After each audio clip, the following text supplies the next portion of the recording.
Ooh, oh, wait, just kidding. Are we good? Okay. All right, the time is now 6 p.m. We'll go ahead and call this meeting to order for the Tipp City Exempted Village School. We'll start with the Pledge of Allegiance. I pledge allegiance to the flag of the United States of America and to the republic for which it stands, one nation, under God, indivisible, with liberty and justice for all.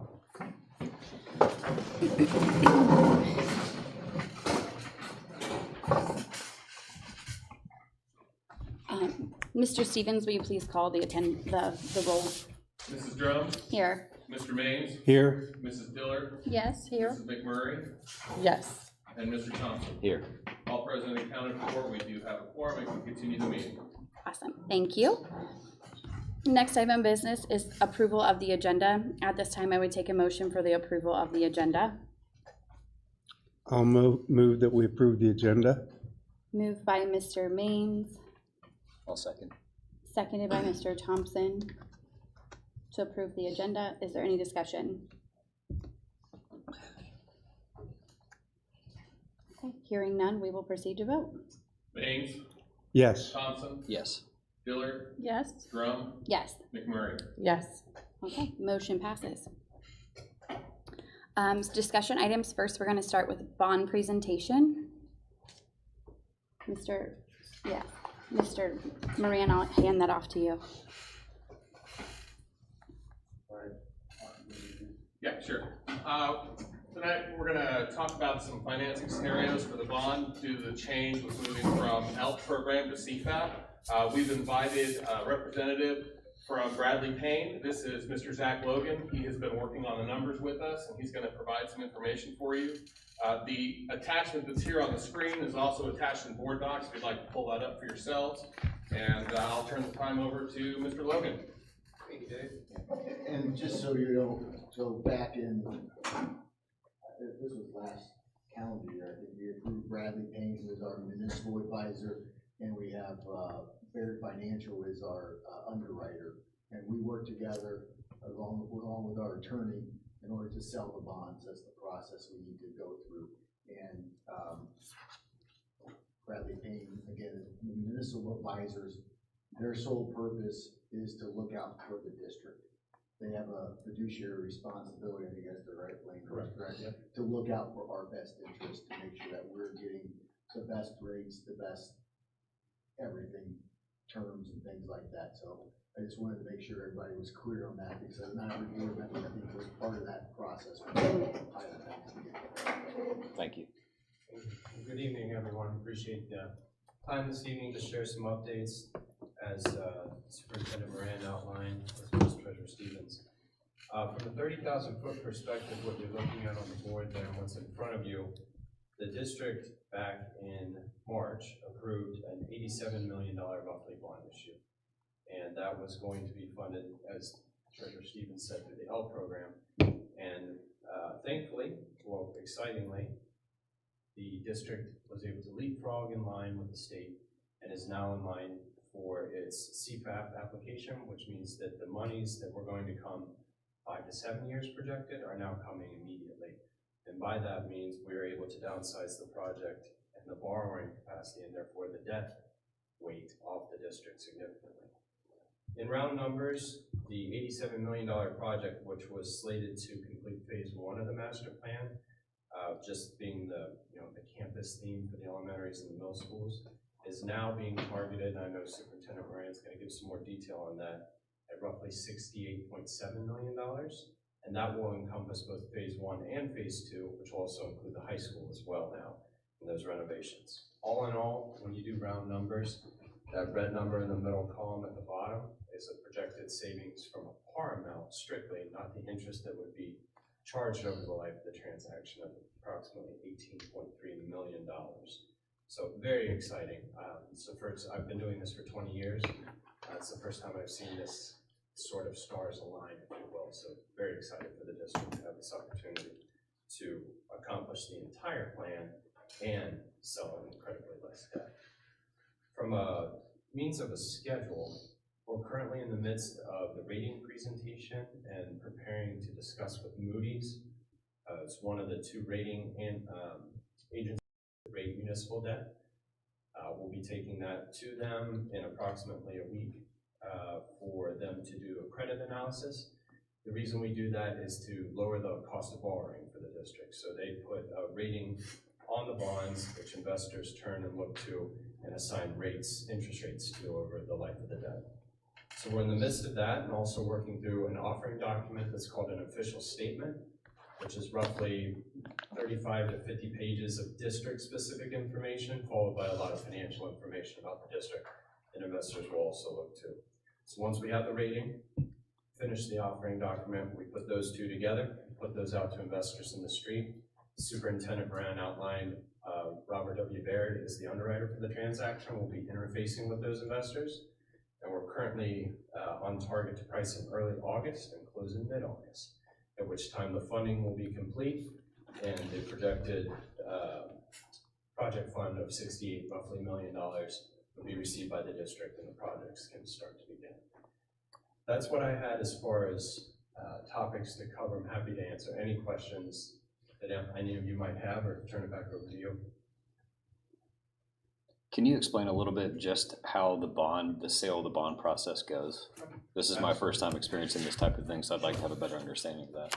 Absolutely. So the public sale of these bonds with the offering document that kind of summarizes the transaction and all the district information is put out to the investor group across the nation and honestly internationally to the extent they're interested. So Robert W. Baird is the underwriter for the transaction. We'll post that to a public marketplace where anyone that's in the municipal space can view that information. We'll see it coming on a forward calendar. And then investors, anywhere from individuals all the way up to insurance companies, other portfolio managers and so forth, will look to buy those bonds.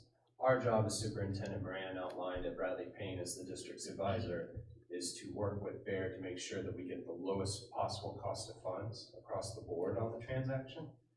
To answer your question, Mr. Thomas, the sale takes place in roughly a day, in a morning period, more or less, where we post all the information up. We outline where we think interest rates work across the transaction from 0 to 30 years in the case of the district. And then we work kind of like an auction where we sell bonds in various maturities, various dollar amounts, various interest rates, blend them all together, and make a singular transaction at the end of the day based on what those come. Does that help answer your question? It does, yes, thank you. You're welcome. The information that you gave us pertained pretty much to the second column, which is pretty good. What's the third column? What does that represent? Or why is there a difference between the second column and the third column? So I know we had looked at several options with your management team as far as the correct amount to borrow. And I believe we settled on the middle column, so maybe I'll turn it back over to you, Superintendent, to discuss that. Real quick, so when we sell these bonds, while $87 million, $68 million, or whatever that number is a lot of money. This is packaged around sales of billions of dollars going on. It's not just for us, it's going to be investors from all different things looking to get pieces of that. So Dave will have his eyes wide open to make sure he understands what's going on when he's down there checking things out when it happens. But when we talked about, when you look at the anticipated project cost that we did with the NOCA package that was approved, they're saying it's roughly $99 million. The state share has increased to almost $35 million.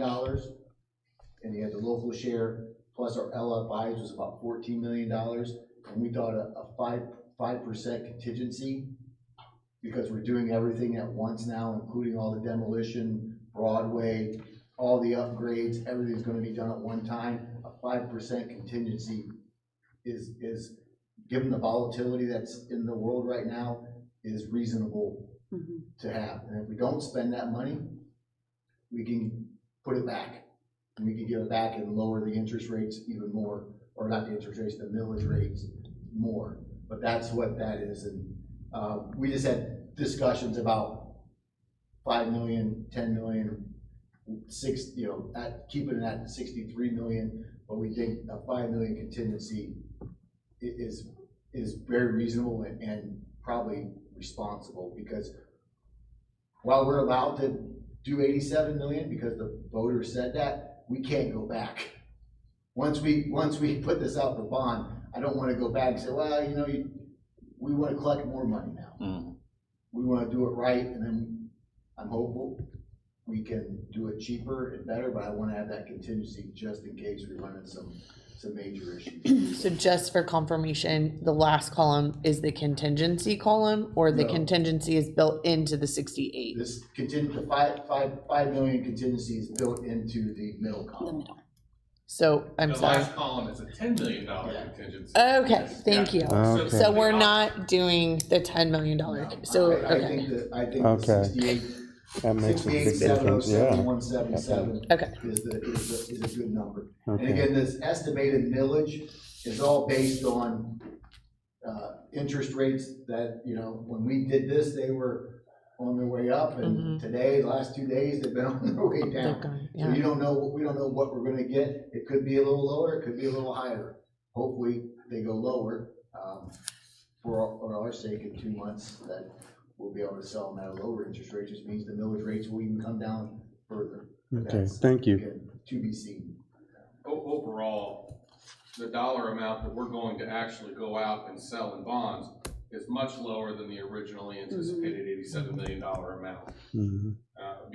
Because we get to do all of the phases at one time, we felt that the 5% contingency. So if we were to just go with project cost minus CFAP, that's your difference, and that's what we sold. If we were to be short anywhere, we would Yeah, it's not have the money.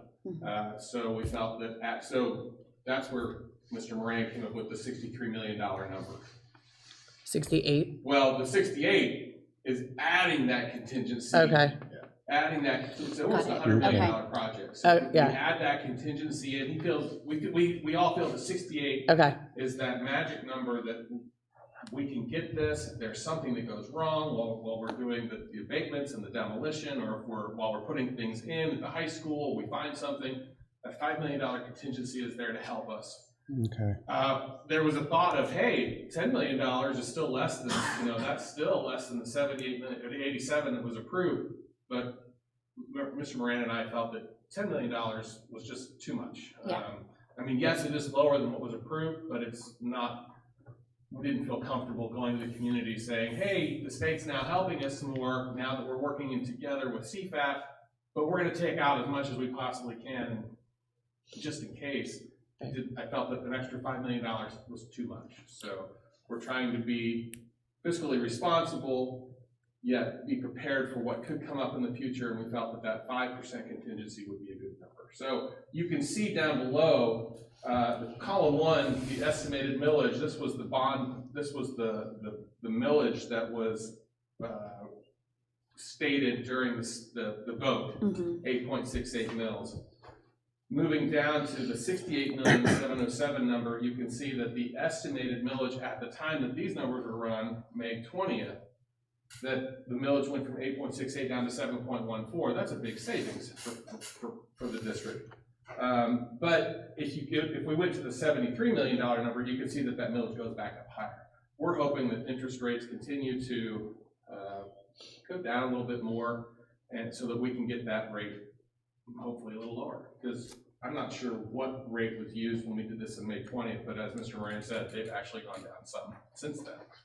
So, but overall, we're recommending that we include that contingency amount, because what's going to happen now is the board has to decide what are we going to sell dollar-wise. Originally, we were going to sell $87 million, $87,008,933. But because we've gone into CPAP, that number has changed. But we actually will have to pass a resolution at our next board meeting authorizing the district to sell a bond amount, and this is the amount that we're recommending. So we wanted to discuss that here at the work session and explain our reasoning why, so we can prepare the resolution with our attorneys at Bricker and Eckler, our bond attorney, and we'll have that ready for approval at the next meeting. As Mr. Logan stated, we are planning to go to the rating agency to get a rating for the district. So hopefully the higher rating we can get, the better our interest rate will be, and the better the interest rate for us means the lower, what we would owe in interest. So that agency meeting, I believe, or the rating meeting, I believe, will be June 13th. And so we've been working with the team on the presentation. We will be speaking with a representative with Moody's, and it's up to them to decide what rating they're going to give us, and the better our rating, the lower our interest rate for what we have to pay. And then after we have that rating, the board will approve the dollar amount to be sold, and then I think that the sale has actually been moved to August now. Okay, so we won't be selling the bonds until August, but we definitely have to have that resolution approved by the board, and we need that dollar amount. So tonight, we're just confirming with the board what they would like us to do. And our recommendation is the 68,707, 177. Just to add to what Treasurer Stevens spoke of there briefly, I can think of 5 districts off the top of my head. Through the end of the pandemic, when things were relatively cheap before inflation really took off, it did have to come back to their voters on voted deals for COPS and other lease appropriated transactions to finish projects. So I would echo what their commentary has been here on a contingency basis, especially on something of $100 million type of a scope. The last thing you want to do is not get the economies of scale while you're accessing the market with a large transaction that will get a lot of those economies of scale in the marketplace. But being mindful also of the cost, and just like Superintendent Moran said, those dollars, whatever is unspent, go straight back to the transaction to lower leverage. Yeah. 2 things really quick. I think the key word is responsible. I like that thought, because 10% would be probably overdoing it, but we're unlikely to run into anything that $5 million wouldn't cover. So I like the thought there. Just a couple of questions on the loan itself. How do the interest rates, does it work any differently for these types of rates than it would for, say, residential homes or commercial real estate? How is it calculated? There is a industry benchmark yield curve, it's called MMD, that everything's spread to. So you think about a taxable loan, it's spread to the treasury yield curve. There's a tax exempt benchmark curve from 0 to 30 years based on the maturity, which fits in perfectly with the district's plan here at 30 years. Okay. So to answer your question, where that yields fluctuate based on its relationships with taxable debt, because tax exempt debt's really driven by that. The true value there, outside of the credit worthiness of a tax exempt bond, is the tax exemption, right? And to the extent an investor can capture that and not pay taxes on the interest that's earned, it has a relative value to taxable debt. So where that moves around, and the volatility of the last month has been, it's been actually kind of wild, to the tune of 30 to 40 basis point swings across that curve. And wow. I could outline where that kind of flows, but when we get closer to pricing, we'll work with the district to really narrow that down. We feel comfortable with these levels from a conservative basis. But that being said, my crystal ball is no better than anyone else's. Sure. Where things end up in August is anyone's bet. Okay. I'm thankful we're coming in August and not closer to September or November. Just given general political unrest and the minor election that's coming down the pipe. Yes. So hopefully that helps. No, it does. So to be clear, somebody who's listening to this wouldn't assume that it would be just like a home mortgage, correct? That it's between 7 or 8%. It's a little more complicated. It is, because we're selling, if you want to think about it in that regard, we're selling 30 mortgages. Yeah. One that matures in 1 year, 2 years, 3 years, 4 years, all the way out to 30 years. You blend all those together and you get your all-in rate. Gotcha. And we anticipate that will be mid to high 4s, Okay. south of 5 probably for 30-year debt. Okay. Historically speaking, it's still very attractive and south of historical averages. Sure. Yeah. And compared to a home mortgage for a 30-year fixed, even for an 800 credit score, it's south of that. And that's due to the tax exemption, obviously, and the district's great credit. Yeah. Great. Thank you. Sure. I think this is probably more for Dave, but why did the anticipated project cost go up? Because the original column K, that is the $87 million project for just phase 1. And And now that we've moved into CFAP, the project has gone up because we're now doing everything at once. Phase Okay. 1, phase 2, and Gotcha. the $98 million includes the CFAP funding we're going to get from OFCC. So column 1 was just phase 1. Okay. Column 2 is everything we want to do. And as you notice, the state gave more money too. They came back and rewalked and The high school. retoured the high school and added more things to do, such as security at the building and different things that we can add to that. So they, again, want to make it a long-term investment into that building. So it did increase the cost, if you look from what we originally projected by a few million, but they're adding even more money to the project. All right. So the original, the ELP funding was originally anticipated at $29 million from the Fed, or from the state. They've upped that amount to $34 million. So they've added $5 additional million because of additional projects that they see that need to be done. And inflationary costs were also included there. Okay. Thank you. I have a few. All right, so, question, when the rating is assigned on June 13th, once it's set, that won't change, is that correct? No, the rating is I know, 'cause- our rating, not an interest rate. I know, Okay. but I'm just making sure that it's not gonna fluctuate, and our rating would change and then impact the interest rates down, like, So- the road. You're correct, the prior. Right. It's set. Okay. So the meeting's on the 13th. Typically takes Moody's about a week to 10 days Okay. to sign it. Then we have a discussion to make sure they didn't miss anything and that everybody's happy with what they came to. It is out of our hands at that point, but no, once it's set, we're in stone. I just know that rating Yeah. is very important for, And right now, we do not have a rating. That's why Okay. we have to go to a rating. We Through the do process. not have a rating because it was been such a long time. okay. 99% of municipal debt gets rated, by the way. It's very cost-effective, cost benefit analysis. versus Absolutely. non-rated, because an investor doesn't have time to read through 150 pages of Tip City. That they look and go, oh, Moody's has already looked at this, and it falls in this bucket, and I can put it in this fund. I just want to make sure on that day and at that time and then within that week, we get the best rating that we possibly can, because that will impact other things down the road. Okay, thank you. That's number one. I'm not done, sorry. So you mentioned that projects could then potentially begin in August. Is that, can you just, I'm sorry, make sure that I heard that correctly? Or is that when everything would be set and then projects would begin, a few months down the road or after the first of the year? So we'll secure financing, we'll secure the funds in August. Okay, The actual process with the CFAB is we have to wait for the state controlling board Right. and all that stuff to happen in July.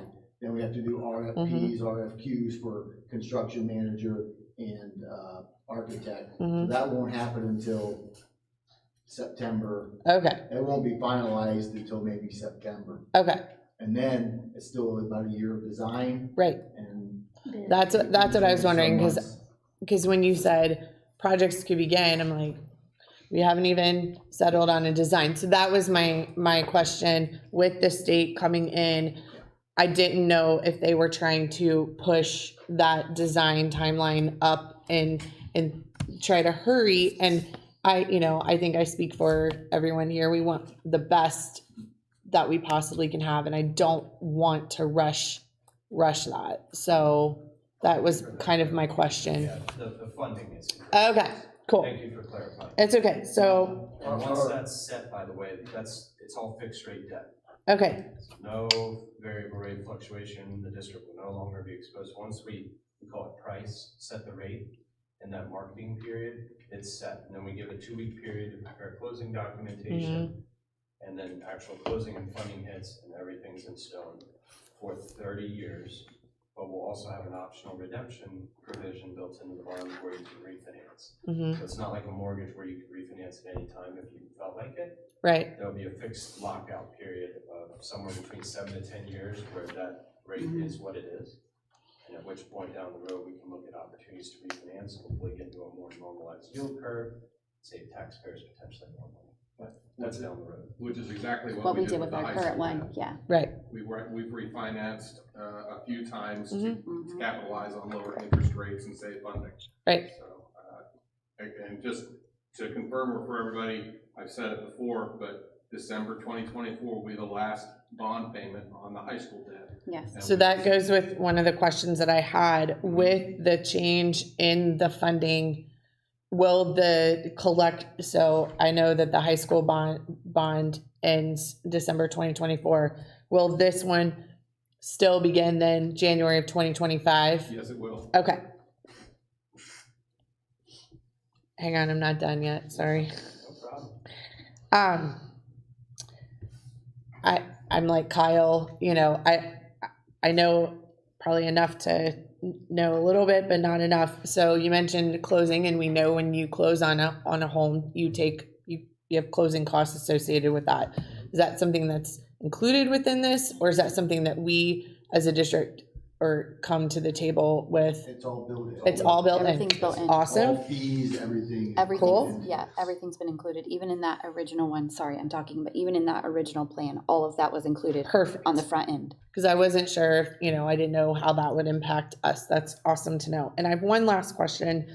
I know that sometimes when the state has come for and given, you know, and the more money for building of new buildings, it's a little bit more discretion as to what can be done within the buildings as far as like the rooms and things like that.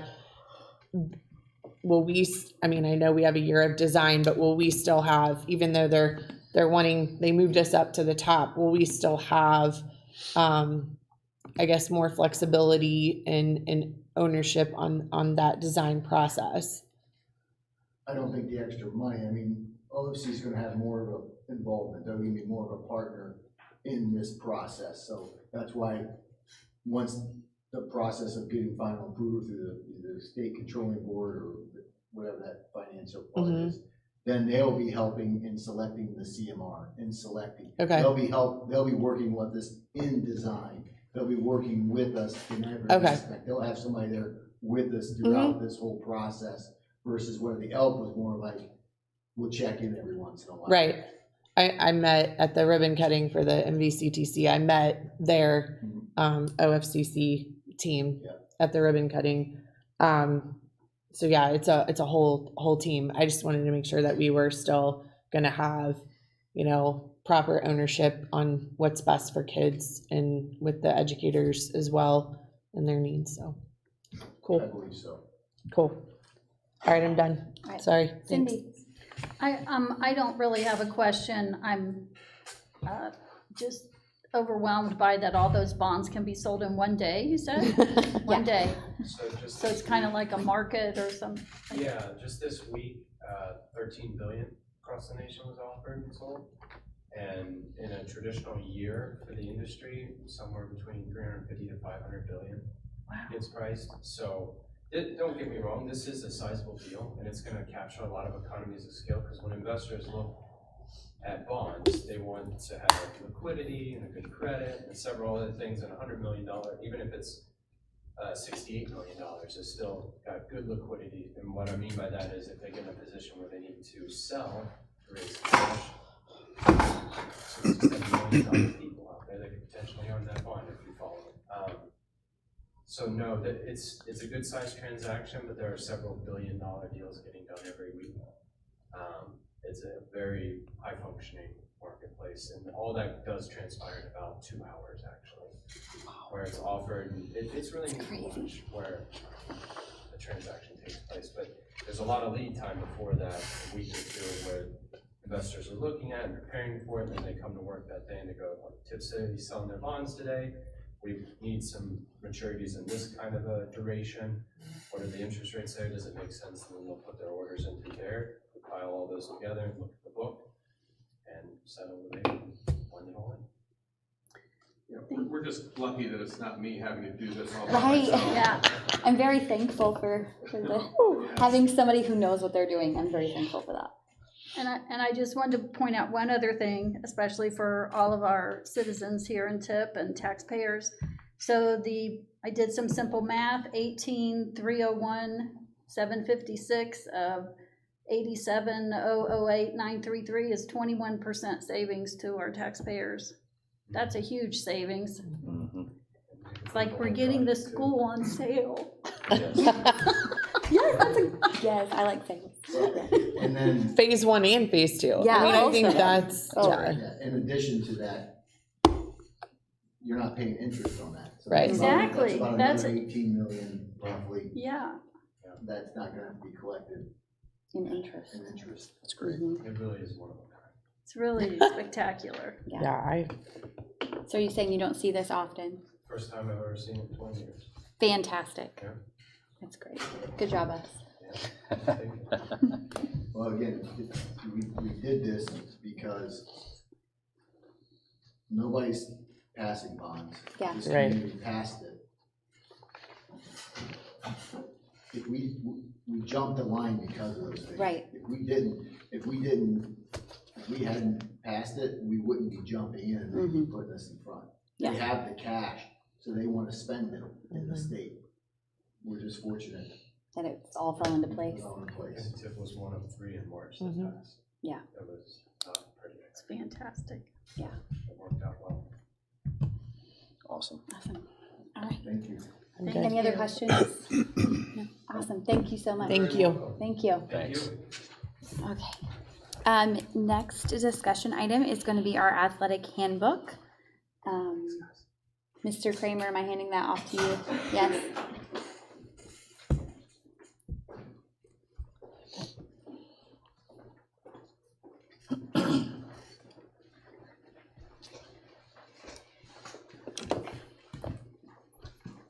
I'll get the whole thing. Thank you. Thank you. Thank you, sir. Thank you.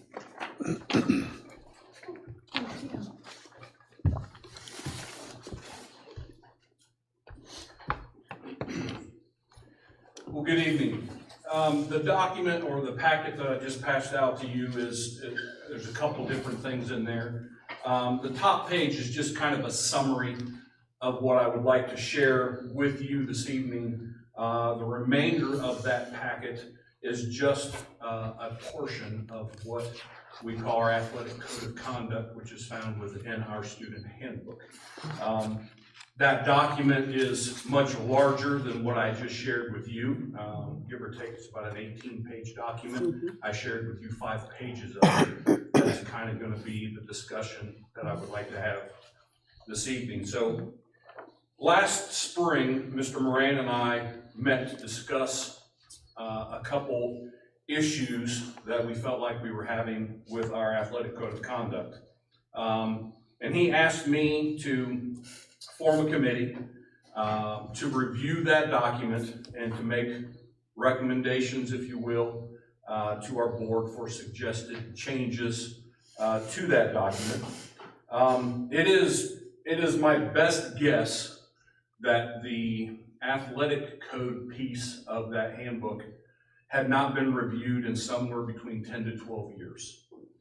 So it was long past due. And so that's the project that we took on. When I started this past August, the start of this now completed school year, I started reaching out to potential committee members. I reached out to and spoke and communicated with a lot of people. Most of them probably did not end up serving on the committee for one conflict or another.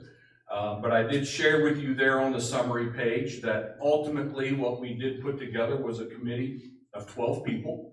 And within that committee, we had 3 parents that had student athletes within the school district. We did have 3 district administrators. We had 2 of our varsity head coaches. We did have a community member that happens to also be a member of our Athletic Hall of Fame. And we had 2 students that participated on the committee, and then we also had Mrs. Drum as a member of our Board of Education that participated on that committee. So I felt really good about the variety of viewpoints and perspectives that these 12 different people could bring to this process. I did name those people. You can see who served on that committee. I'm not going to read those out loud, but they're there for you to see. The focused outcomes that I wanted this committee to really hone in on is our current code of conduct really what is best for our kids in today's world? And then I was hoping that we would come to some kind of consensus recommendation to bring to you, the board, for any kind of potential edits, changes that we felt like needed to be made to that document. We had our first meeting this past September. We met 5 different times. We met September, October, December, January, and our last meeting was in March. These people dedicated anywhere from an hour and a half to a couple hours at each of those sessions. I shared with them 16 different neighboring school districts, whether they be actual neighboring or just in the Dayton, Miami Valley area. Most of them I felt like were fair comparisons in size to what our school district is. And those were just references for the committee to see what might be working for them. Doesn't necessarily mean it would work for us, but it was kind of a compare and contrast to see if there was anything in those district policies that we may want to steal and adopt, if you will. And then I really asked the committee, so again, back to the fact that document's like 18 pages, I really asked the committee to narrow its scope in what we were actually focusing on for the purpose of this review. And so this committee really did a nice job of that. We kind of honed in for the majority of it on the substance abuse piece of our athletic code of conduct. Certainly we did talk about a couple other things, which I will mention here shortly, but the majority of the work was put towards substance abuse infractions within our student athletic population.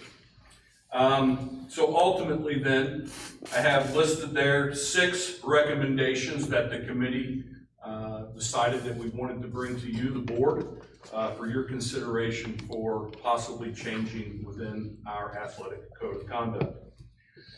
I'm just going to kind of go through those one at a time. The other pages now in the packet that I gave you, I know you received this electronically, but I also wanted to just give you a hard copy. The areas that we're going to be focusing on are highlighted in yellow. There's also some red inked words sometimes that we just thought needed to have some change to them. So the first recommendation, actual coverage of when does the code of conduct start, when does it end, so on and so forth. So in that first section, duration of the athletic code, we just thought it was important that we changed a little language there stating that the code is going to take effect at the time when a student re-registers. All of our students are required to do that re-registration piece at the start of every school year. We thought it was important to put this language in the athletic piece because our student athletes actually need to take care of that re-registration almost a full month before a student that wouldn't be participating in sports, because most of our fall sports start, if not by August 1, some of them actually start the last week of July, whereas our students aren't going to report until the 3rd week of August. So we thought it was important that we put it in there at the point of re-registration is when that code would take effect and covered then for 365 days. The second item there, alignment of the code of conduct with Board of Education policy regarding GPA. So if you skip then to the next page, under requirements of participation for student athletes, it does have in here that for our quarterly eligibility that a student must achieve a 1.5 GPA or above in order to meet district standards. It's brought to my attention that we do have a board policy, a current board policy in place that states 1.0. The committee felt like it's really important that we stick with the 1.5, which is what has actually been enforced for years. We don't want to lower that standard. We want to hold our kids, our student athletes to a higher standard. So the recommendation will be for our board to change the board policy to match code of conduct being a 1.5 GPA or above to keep eligibility on a quarterly basis. The next also did focus a little bit with the eligibility piece. We just felt like for our weekly eligibility checks, it's one word highlighted in red that we wanted to change the language to weekly checks start at the beginning of the 4th week of each 9-week grading period. We thought it was important to change it. It now currently says 3rd week. We felt like we wanted to go to the 4th week because it gives students a better opportunity to establish what they're doing in their classes and give maybe a broader scope picture of what they're actually accomplishing versus 3 to 4. I don't know if it's a huge deal, but that's the recommendation that the committee wanted to make. The 4th item, which is probably the largest piece to what we did in this review, deals with substance abuse violations. Long story short, the committee would like to recommend that we go to the chart that you find in your paperwork. They felt like the separation of a tobacco violation to an alcohol violation to a drug violation, that there needed to be some clear separation because they felt like the degrees were a little more significant as you worked down that chart. So this chart was established with first offense penalties, second offense penalties, third offense penalties, so on and so forth. And I certainly will be willing to answer any questions you might have about that. But before I kind of open that up to you, the next recommendation, which I wanted to mention in relationship to this substance abuse infraction, is it's also been brought to our attention that we currently do have board policy that states that an athletic code violation for substance cannot be wrapped from one school year to the next, that the penalty can only take place during that current school year. It's our recommendation that the board changes that policy. The best example I can give to you as to why we would like that changed is if we have a student athlete that participates in a winter sport, they commit an infraction after their winter season is over. They don't participate in a spring sport, there's ultimately going to be no penalty for them because we can't wrap a suspension into the next school year to affect them in the only sport that they may participate in. Does it happen a lot? Absolutely not. It does not. But we just felt like it was kind of a loophole that we wanted to get closed. But the only way to do that would be with the board changing an active board policy. And then the last piece that goes also along with this chart is the committee felt like it was really important that anytime we have a student athlete that commits a substance infraction, we wanted to attach to the consequence a mandatory assessment of some kind. Didn't matter if it was the first offense, second offense, third offense, there was going to be an assessment attached to that penalty in which they can't return to play until the assessment is completed. But we also felt like that needed to be their responsibility, and so that assessment is going to be an out-of-pocket expense for the student athlete and their family to complete. I don't believe we have these policies because we're in this business to catch kids doing things wrong. We're here to help kids, and if they are abusing a substance, we need to make sure that we're giving them the help that they need. So those are kind of the recommendations that we would like to bring to you for potential change in our code of conduct. And you have any questions you would like to ask? Yes? So your weekly eligibility, I love the re-registration piece, first of all, and the 365. I think that's great.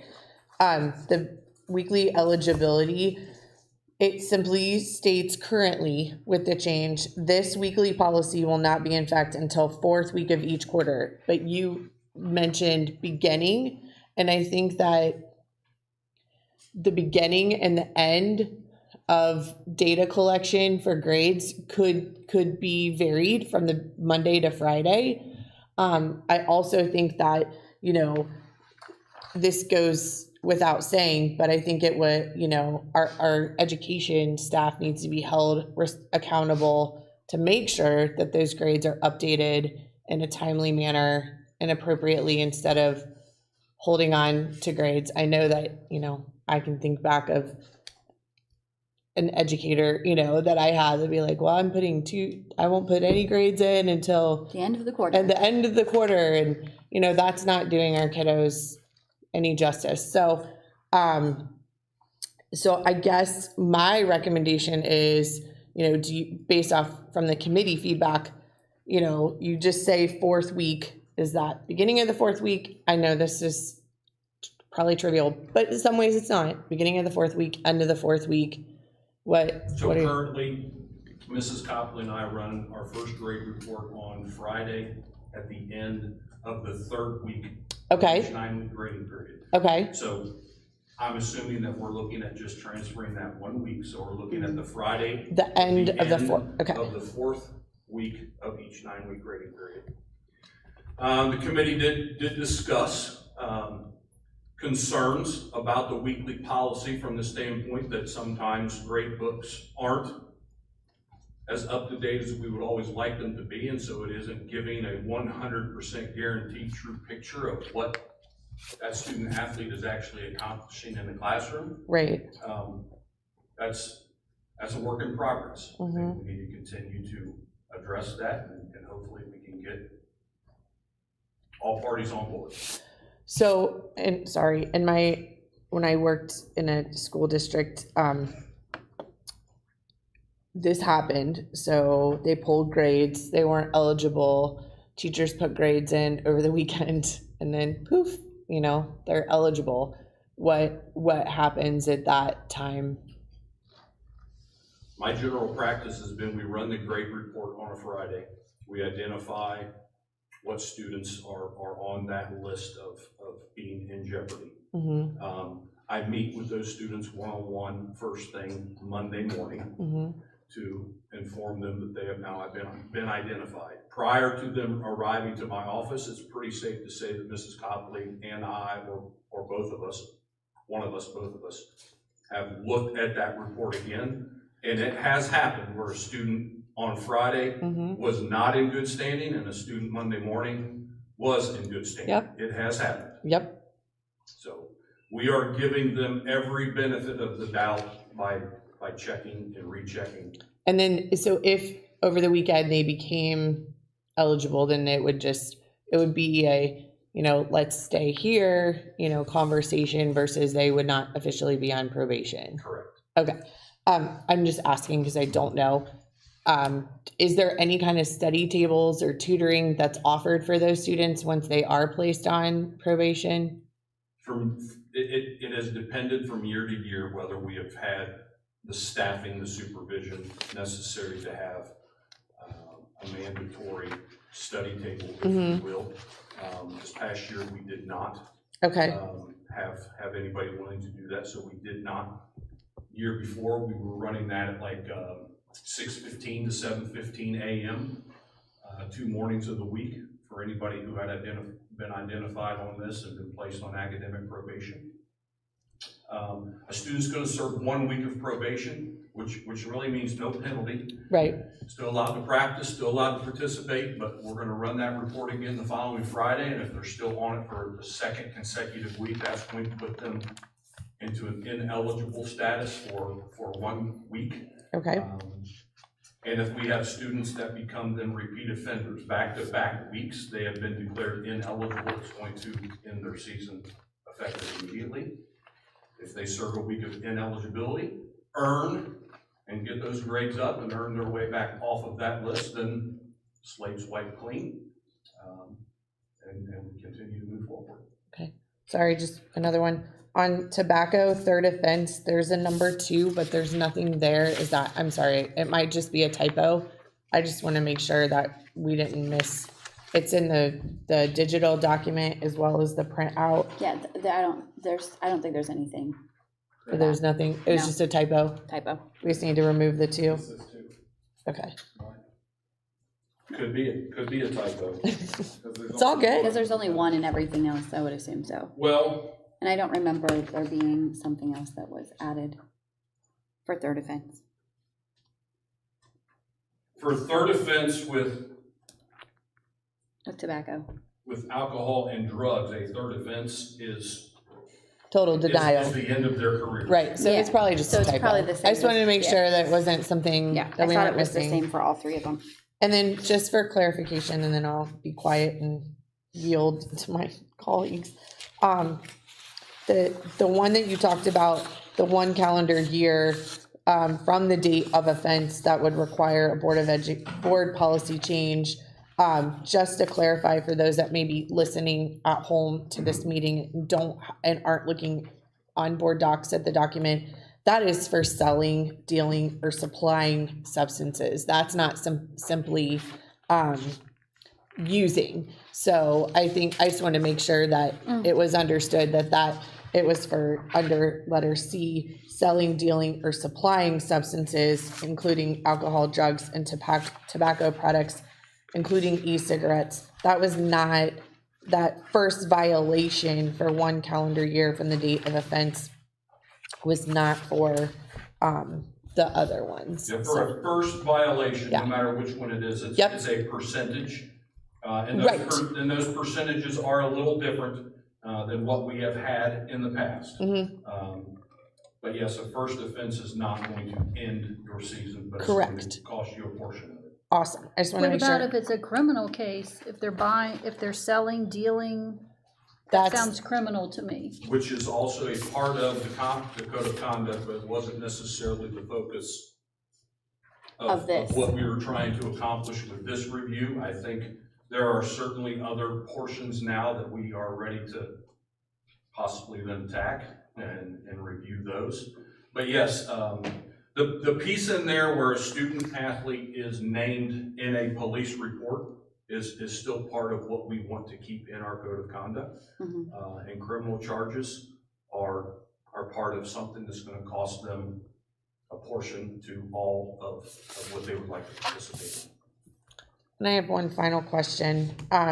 So I know that during the re-registration component of when you re-register your child, a lot of this is done online, and I know some of the in-person event that you hosted didn't happen last year. So my question is making sure that everyone is aware of this document. I know you can click that check mark online very easily, and legally it's, that makes you liable that you read it and you understand. But are the coaches and those that are coaching the students, are they held responsible for, I know this is a lot of information, but it's important for those athletes and parents to truly understand, what is potentially at stake so that there isn't any confusion down the road. Is there a sign off? Is there like a, hey coach, I know it's, let's bring donuts. Well, I'm just saying, but we're going to have to read this 15-page document together as a team, and you're a parent or a guardian, so that we're all on the same page? Or is this something that is still just going to be a check box on the re-registration? So that piece we attempted to go to an all online version of that for this just completed school year. I think there were pros to that, and I think there were cons to that. We're gonna go back to a face-to-face mandatory OHSA parent meeting starting that first week of August for all of our fall student athletes and at least a parent. They're going to be forced to listen to me, verbalize and tell them a lot of these things. When each of our, I say fall just because it's the first one, Right. when each of our fall programs have their own parent meeting, the head coaches are going to have a hard copy of the entire student handbook, athletic code of conduct included, to distribute, one to each family. Okay. And the back page of that document will have a sign-off in which they're going to be required to student and parent sign off and that be returned to the coach. It's just going to be part of our check-off process that says the student athlete is now cleared to actually participate in the sport. So, yeah, we're going to have some checks and balances. It's probably going to use a lot of paper to initially get it done, but yes, we're going to at least make everybody look at it. They may not read the whole thing, but they're going to sign off that they are now familiar with what information is in there and recognize that they're going to be held accountable. Okay. So, Thank you. thank you. Sorry, go ahead. I have a question. It's because I'm not familiar with this, so forgive me. But so where, I don't see any mention anywhere. What about sexual misconduct? Like at a sporting event, where does that fall into this document, or does that fall into the student code of conduct?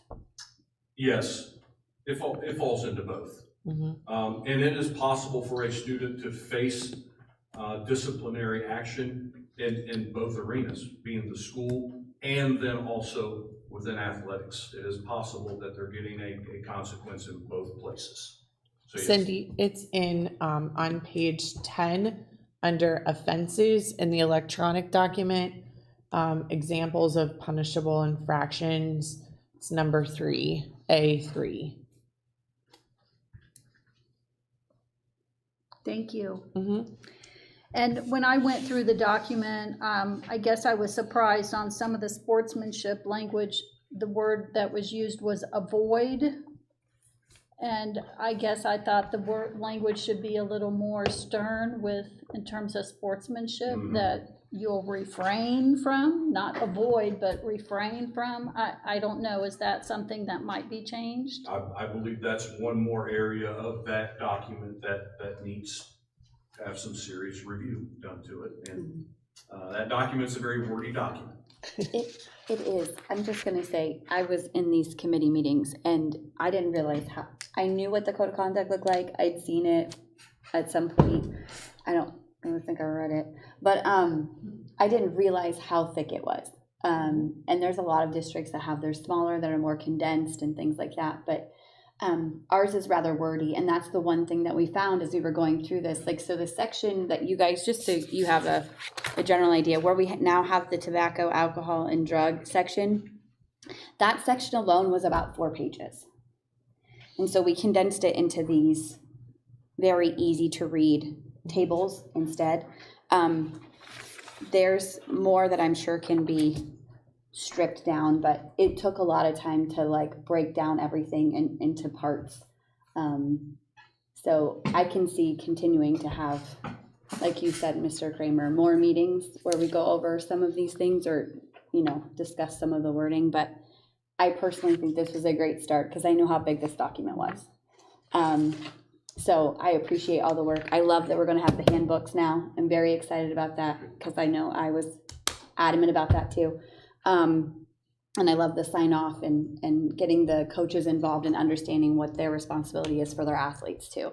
So I thank you for taking the time to do all that. Thank you for your participation. It was fun. I know it's a lengthy document, but inevitably it's there to protect, the players, the coaches, the fans, and everything. And unfortunately, it is a legal document because it has a lot of legal things associated and implications with it, with OHSAA,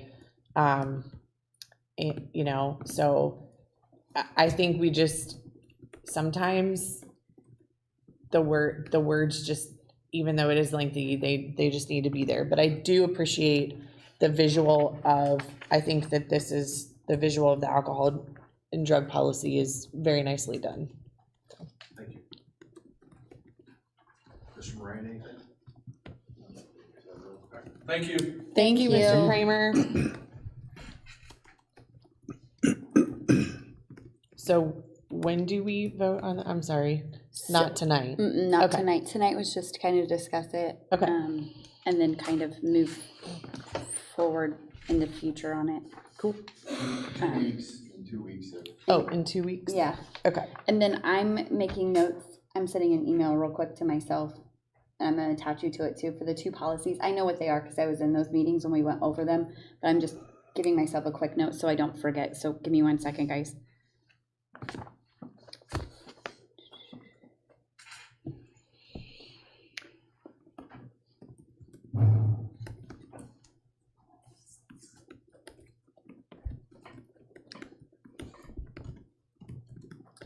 And when I was talking about sexual misconduct, that clause on number 3 is mostly about harassment. And Oh, okay. sexual, it's not about conduct. You don't, like, Well, that was the Our closest thing I teenagers. could find. so, I guess it would just fall under the code of conduct. Well, so that's another thing we'd have to look at too, is see if we already have a policy in place within our district too that falls under that category. Because if you read farther down into the actual handbook, it does say that school board policy supersedes the policy that's written in the handbook. And so that's something that we were discussing too in the meetings, like how do we determine, like, that's why we're trying to align a lot of the stuff too. So when that section comes next or whatever that we look at, that might be what we do, is pull in the policy too from our policy manual into the handbook, so then it's all aligned.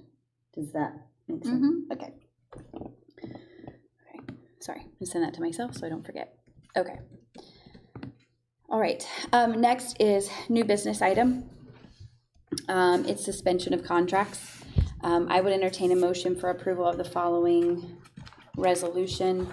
Resolution to implement a necessary reduction in force due to financial reasons. The document with the list of the resolution is located in board docs.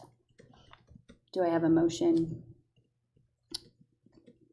I'll make the motion. Okay, moved by Mrs. Dillard, I'll second. second by Mrs. McMurray. Is there any discussion? Hearing none, we'll proceed to vote. I apologize, I missed that. Who was the first and second? Mrs. Dillard, and then followed by Mrs. McMurray. Thank you.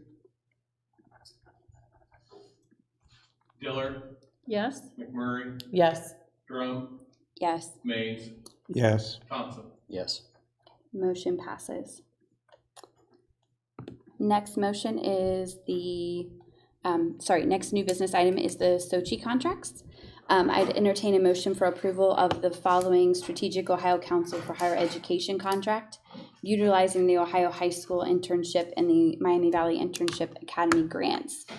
Listed in public documents here is the Sochi agreement. Yes, I was gonna read the bottom and I realized I don't need to.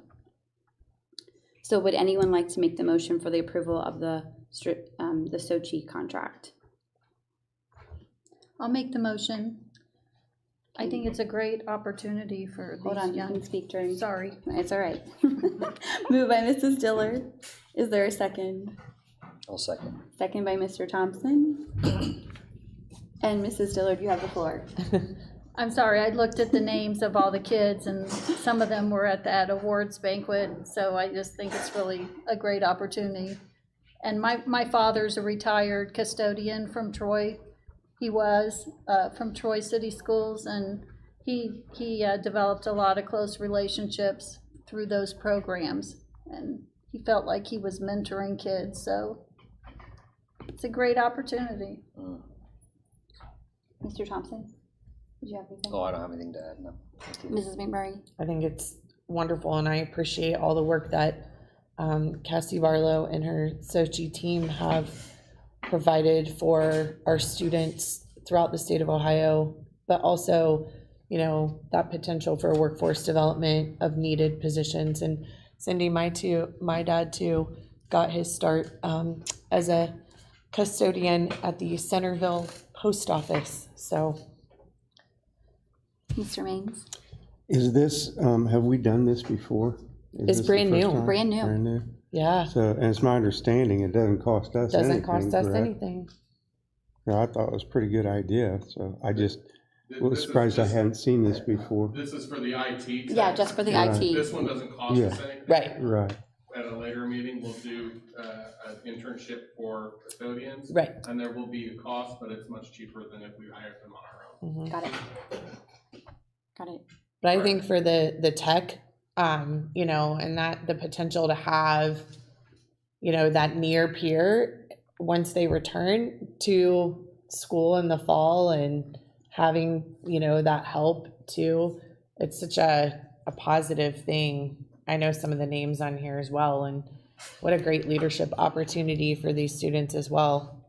So within with their own peers, so I'm sorry I mixed that up. that's okay. I I thought did it too. was, No, you're good. but the IT, that's awesome. Yeah. And the kids will probably like know more Yeah. about IT already. Yeah. They'll teach. Yeah, I love this opportunity for our students. So, all right, at this time, we'll go ahead and take a vote.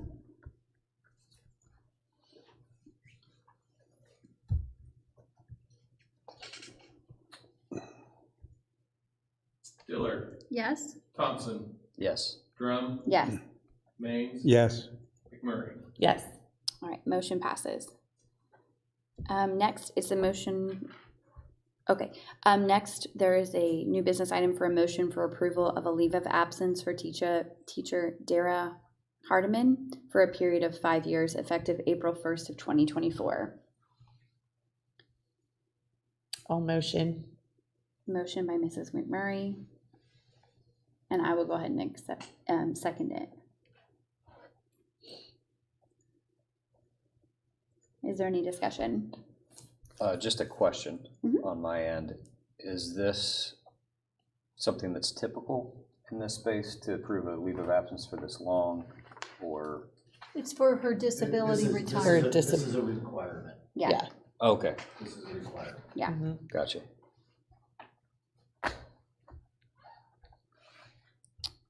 Okay, hearing none, we'll go ahead and vote. McMurray, Yes. Drum, Yes. Dillard, Yes? Maines, yes, Thompson. Yes. All right, motion passes. Next is, I would entertain a motion to adjourn to executive session for the purpose authorized under Board of Education Policy 0166 and ORC 121.22 G1 to consider the employment of a public employee or official. Official action may follow the executive session. All motion? Moved by Mr. Thompson, I'll second. second by Mrs. McMurray. Is there any discussion? Okay, hearing none, we will go ahead and vote. Thompson, Yes. McMurray, Yes. Drum, Yes. Maines, yes. Dillard. Yes. All right, motion passes. Time is now 7:09 and we're heading to executive session.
The time is now 8:52 p.m. There is no actions following executive session. Our upcoming meetings, the library tax budget public hearing will occur on June 18th, 2024 at the High School Media Center beginning at 5:45 p.m. pending approval. The next regular Board of Education meeting will occur on June 18th at Tipp High School Media Center beginning at 6 p.m. and the next work session meeting will occur on July 2nd at the Board of Education beginning at 6 p.m. So This is what we yeah. talked about, this might be something that we need to discuss. the July 2nd meeting. Yeah. And then we also, We're moving to the high school media center because of the construction that's happening. mm-hmm. Okay, so it's not really pending approval, it's just this is what we're doing. Yeah. Okay, fantastic. I'm gonna read that again correctly then. Okay. Library tax budget public hearing will occur on June 18th, 2024 at the Tipp High School Media Center beginning at 5:45 p.m. The next regular Board of Education meeting will occur on June 18th, 2024 at the Tipp High School Media Center beginning at 6 p.m. And then the next work session scheduled after that will be on July 2nd at the Board of Education beginning at 6 p.m. But let's discuss that really quick. So I personally would like to leave the work session on there for right now. If we go to our regular meeting on the 18th and feel like we don't need it, then maybe we can discuss canceling the July 2nd, but that's just my personal. Anybody else have thoughts? That's fine. That's fine. Rick? Maybe it could just be on the agenda for the next meeting to discuss it and decide. Yeah, Mhm. yeah, I'm so fine with that too. I'll put that on our next discussion meeting. Policies.